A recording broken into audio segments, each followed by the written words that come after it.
मित्रांनो, सन्मान महाराष्ट्राचे करमाळा प्रतिनिधी अविनाश जोशी यांनी सांगितले की करमाळा शहरातील लोकनेते स्वर्गीय दिगंबररावजी बागल मामा यांचे जुने सहकारी व स्नेही श्री जाकीरबाई पठाण यांनी आपल्या वाढदिवसानिमित्त तसेच त्यांच्या मुलीच्या विवाह प्रीत्यर्थ इतर सर्व कार्यक्रमाला बाजूला ठेवले. करमाळा शहरातील विद्यमान विद्यानगर मधील पांजरपोळ गोरक्षण संस्थेस सदिच्छा भेट दिली. तेथील मुक्या जनावरांना हिरवा चारा मोफत दिला.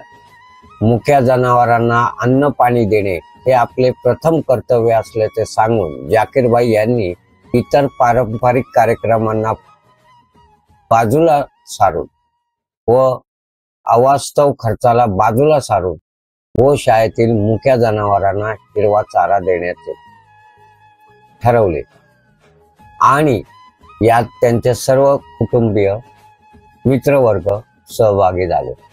यावेळी जाकीरबाई पठाण यांच्या पत्नी श्रीमती नूरजहां पठाण, मुलगी शिबा, मुलगा अबराज पठाण, मुलगी सिमरन शेख, जावई सलमान भाई शेख, जावेद महमूद मुलानी, शहरातील व्यापारी राधेश्याम देवी गोशाळेचे प्रमुख भरत कुमार गांधी व गोशाळेचे सेवक दत्तात्रय कदम आदी मान्यवर यावेळी उपस्थित होते.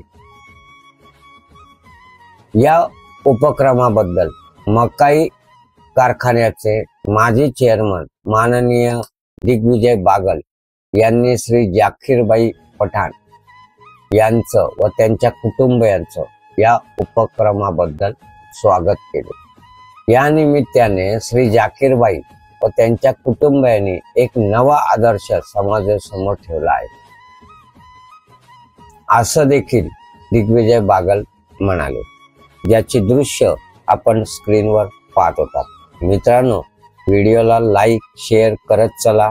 अजून सन्मान महाराष्ट्र चॅनल सबस्क्राईब केलं नसेल तर ते सबस्क्राईब करा आणि सोबतच आपल्याला विनंती आहे, आपल्या गावखेड्यातल्या बातम्या जर आपल्याला दाखवायच्या असतील, आपल्या कार्यक्रमाबद्दल जनतेसमोर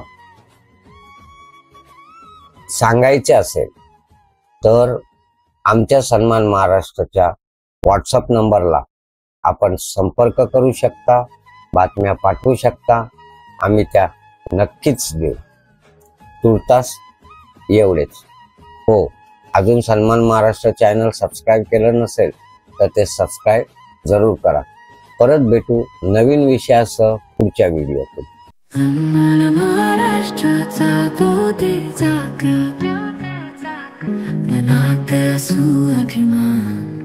नातं जुळतं आपलं महाराष्ट्राचं.